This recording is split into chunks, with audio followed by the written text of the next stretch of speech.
ರಾಜ್ಯಪಾಲರ ವಿರುದ್ಧ ರಾಜ್ಯ ಸರ್ಕಾರದ ಸಮರ ನಿಂತಿಲ್ಲ. ರಾಜ್ಯಪಾಲರ ವಿರುದ್ಧ ರಾಜ್ಯ ಸರ್ಕಾರದ ಸಮರ ನಿಂತಿಲ್ಲ. ರಾಜಭವನಕ್ಕೆ ಮತ್ತೊಮ್ಮೆ ನಡಿಗೆಗೆ ಡಿಸಿಎಂ ಡಿಕೆ ಶಿವಕುಮಾರ್ ಅವರು ಕರೆ ಕೊಟ್ಟಿದ್ದಾರೆ. ವಿಧಾನಸೌಧದ ಗಾಂಧಿ ಪ್ರತಿಮೆಯಿಂದ ರಾಜಭವನಕ್ಕೆ ನಡಿಗೆ. ರಾಜ್ಯಪಾಲರ ವಿರುದ್ಧ ಮತ್ತೊಮ್ಮೆ ಹೋರಾಟಕ್ಕೆ ಡಿಕೆ ಶಿವಕುಮಾರ್ ಅವರ ಕರೆ. ಪಕ್ಷ ಎಲ್ಲಕ್ಕಿಂತ ದೊಡ್ಡದು, ಎಲ್ಲ ಶಾಸಕರು ಭಾಗಿಯಾಗ್ತಾರೆ. ಪೆಂಡಿಂಗ್ ಪ್ರಾಸಿಕ್ಯೂಷನ್ ಜಾರಿಗೆ ತರಬೇಕೆಂದು ಮನವಿಯನ್ನು ಮಾಡ್ತೀವಿ ಎಂದಿದ್ದಾರೆ. ಆಗಸ್ಟ್ 31ರಂದು ಶಾಸಕರು ಎಂಎಲ್ಸಿ ಸಂಸದರಿಂದ ಚಲೋ ನಡೆಯುತ್ತೆ. ಕೆಪಿಸಿಸಿ ಕಚೇರಿಯಲ್ಲಿ ಡಿಸಿಎಂ ಡಿಕೆ ಶಿವಕುಮಾರ್ ಅವರು ಘೋಷಣೆಯನ್ನು ಮಾಡಿದ್ದಾರೆ. ರಾಜ್ಯಪಾಲರ ವಿರುದ್ಧ ಮತ್ತೆ ಹೋರಾಟಕ್ಕೆ ಡಿಕೆ ಶಿವಕುಮಾರ್ ಅವರು ಕರೆ ಕೊಟ್ಟಿದ್ದಾರೆ. ಆಗಸ್ಟ್ 31ರಂದು ಎಲ್ಲ ಶಾಸಕರು ಸಂಸದರು ಕೂಡ ಈ ನಡಿಗೆಯಲ್ಲಿ ಭಾಗಿಯಾಗ್ತಾರೆ. ಪೆಂಡಿಂಗ್ ಪ್ರಾಸಿಕ್ಯೂಷನ್ ಏನಿದೆಯೋ ಅದಕ್ಕೂ ಕೂಡ ರಾಜ್ಯಪಾಲರು ಅನುಮತಿಯನ್ನ ಕೊಡಬೇಕು ಅಂತ ಅದೇ ಸಂದರ್ಭದಲ್ಲಿ ಆಗ್ರಹ ಕೂಡ ಮಾಡಲಿದ್ದಾರೆ. ಮುರುಗೇಶ್ ನಿರಾಣಿ ಇರಬಹುದು, ಶಶಿಕಲಾ ಜೊಲ್ಲೆ, ಎಚ್.ಡಿ. ಕುಮಾರಸ್ವಾಮಿ ಅವರು, ಜನಾರ್ದನ ರೆಡ್ಡಿಯವರ ಪ್ರಾಸಿಕ್ಯೂಷನ್ ಪೆಂಡಿಂಗ್ ಇದೆಯಲ್ಲ ಅದರ ಬಗ್ಗೆಯೂ ಕೂಡ ಅನುಮತಿ ಕೊಡಿ ಅಂತ ಆಗ್ರಹಿಸಲಿದ್ದಾರೆ. ಯಾವುದಾದ್ರು ಪೆಂಡಿಂಗ್ ಪ್ರಾಸಿಕ್ಯೂಷನ್ ಇದೆ ಅದೆಲ್ಲ ಕೂಡ ಅನುಮತಿಯನ್ನ ಕೊಡಬೇಕು, ಕಾನೂನಿಗೆ ಗೌರವನ ಕೊಡಬೇಕು. ಎಲ್ಲ ಇನ್ವೆಸ್ಟಿಗೇಷನ್ ಆಗ್ತಂತ ಕೇಸ್ಗಳು ತಮ್ಮ ಸುಬದ್ಧದಲ್ಲಿರುವಂತದಕ್ಕೆ ತಾವು ಕಾರ್ಯಮುಕ್ತನಾಗಬೇಕು ಅಂತೇಳಿ ನಾವು ಮನವಿ ಮಾಡಿಕೊಳ್ಳಿಕ್ಕೆ ನಾವೆಲ್ಲ ಬೆಂಗಳೂರಿನಿಂದ ವಿಧಾನಸೌಧದಲ್ಲಿರುವಂಥ ಗಾಂಧಿ ಪ್ರತಿಮೆಯಿಂದ ರಾಜಭವನವರೆಗೂ ಹೋಗ್ತಾ ಇದ್ದೇವೆ. ನಾನು ರಾಜಭವನರಿಗೆ ಪಕ್ಷದ ಪರವಾಗಿ ಈಗೇನೆ ನಾನು ಪತ್ರವನ್ನು ಬರೀತಾ ಇದ್ದೀನಿ. ಇದು ಜಸ್ಟ್ 250 ಮೀಟರ್ಸ್ ನಮ್ಮ ನಡಿಗೆ.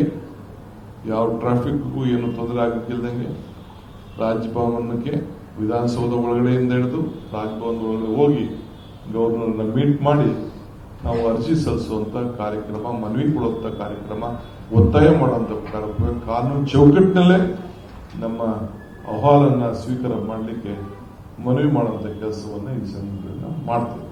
ನಮ್ಮ ಘನವೆತ್ತ ರಾಜ್ಯಪಾಲರಿಗೆ ಗೌರವ ಕೊಡಲೇಬೇಕು. ಕಾನ್ಸ್ಟಿಟ್ಯೂಷನ್ ಪೋಸ್ಟ್ ನಮಗೆಲ್ಲ ಬೋಧನೆ ಕೊಟ್ಟಿದ್ದಾರೆ.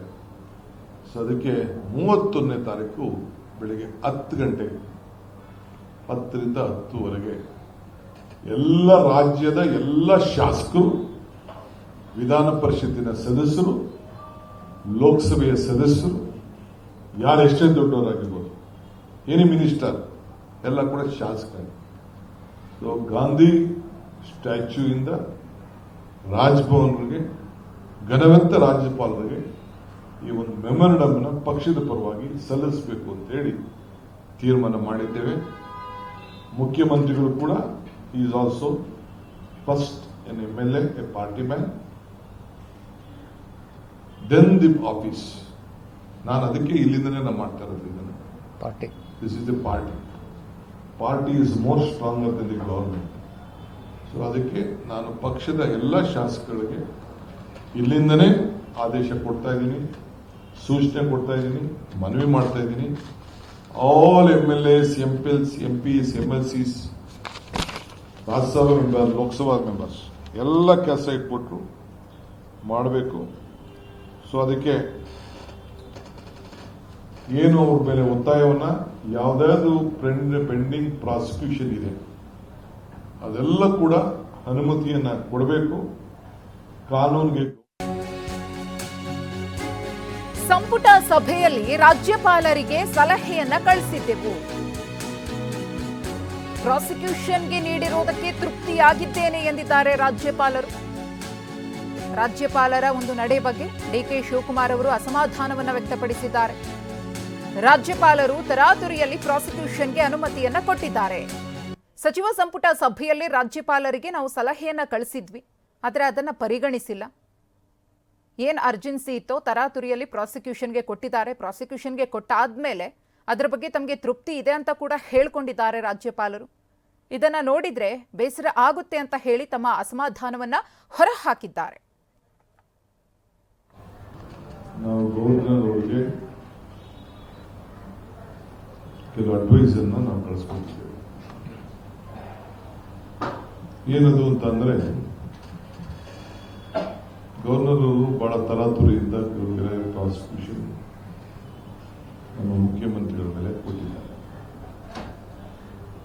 ಯಾವ ಎನ್ಕ್ವೈರಿನೂ ಇಲ್ಲದೆ,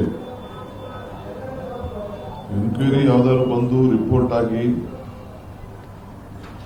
ಯಾವ್ದಾದ್ರು ಅವ್ರ ಮನವರಿಕೆ ಆಗಿದ್ರೆ ಅದು ಬೇರೆ ವಿಚಾರ. ಇನ್ನು ಮನವರಿಕೆನೇ ಆಗಿಲ್ಲ, ಎನ್ಕ್ವೈರಿನೂ ಆಗಿಲ್ಲ.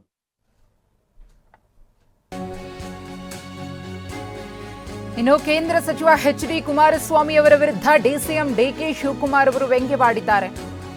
ನಮ್ಮ ಬಿಗ್ ಬ್ರದರ್ ಕುಮಾರಸ್ವಾಮಿ ಬಹಳ ಹಾನೆಸ್ಟಿ, ಅವರು ಸಚ್ಚ ಕೆಲಸ ಮಾಡೋರು ಅಂದಿದ್ದಾರೆ ಡಿಕೆ ಶಿವಕುಮಾರ್ ವ್ಯಂಗ್ಯವಾಗಿ ಮಾತನಾಡಿರೋದು. 21/11/2023 ಎಸ್ಐಟಿ ರಾಜ್ಯಪಾಲರಿಗೆ ಪತ್ರ ಬರೆದಿದೆ. ಲೋಕಾಯುಕ್ತ ಎಸ್ಐಟಿ ರಾಜ್ಯಪಾಲರಿಗೆ ಪತ್ರ ಬರೆದಿತ್ತು. 10 ವರ್ಷಗಳ ಹಿಂದೆಯೇ ಅವರ ಮೇಲೆ ಕೇಸ್ ದಾಖಲಾಗಿದೆ. ನಾವೇನು ತಿರ್ಚಿ ಪರ್ಚಿ ಮಾತನಾಡೋದಿಲ್ಲ ಎಂದು ಎಚ್ ಡಿ ಕುಮಾರಸ್ವಾಮಿ ಅವರ ವಿಚಾರದಲ್ಲೂ ಕೂಡ ಡಿಕೆ ಶಿವಕುಮಾರ್ ಅವರು ಪ್ರೆಸ್ ಮೀಟ್ನಲ್ಲಿ ಮಾತನಾಡಿದ್ದಾರೆ. ಇಶ್ಯೂ ಆಫ್ ನಮಗೊಂದು ಮಾಹಿತಿ ಲಭ್ಯ ಇದೆ. ಮೊದಲನೇದು ನಮ್ಮ big brother Kumaraswamy, big brother Kumaraswamy, honesty Kumaraswamy, honesty. ಅವ್ರು ಯಾವ ನಕಲು ಕೆಲಸ ಮಾಡೋದಿಲ್ಲ, ಸಚ್ಚ ಕೆಲಸ ಮಾಡ್ತಾರೆ. ಒಂದು ಲೆಟರ್ ಇದೆ ನನ್ನ ಹತ್ರ. 21ನೇ ತಾರೀಕು 11ನೇ ತಿಂಗಳು 23ನೇ ತಾರೀಕು ಲೋಕಾಯುಕ್ತ ಅವರು ಆಫೀಸ್ ಐಜಿಪಿ ಎಸ್ಐಟಿ ಅವರು ಕಳಿಸ್ಕೊಡ್ತಾರೆ. Request for issue of prosecution sanction order, crime number 16/2014. ಅಂದ್ರೆ 10 ವರ್ಷದಿಂದ ಕೇಸು ರಿಜಿಸ್ಟರ್ ಆಗಿದೆ. ಸೆಕ್ಷನ್ 420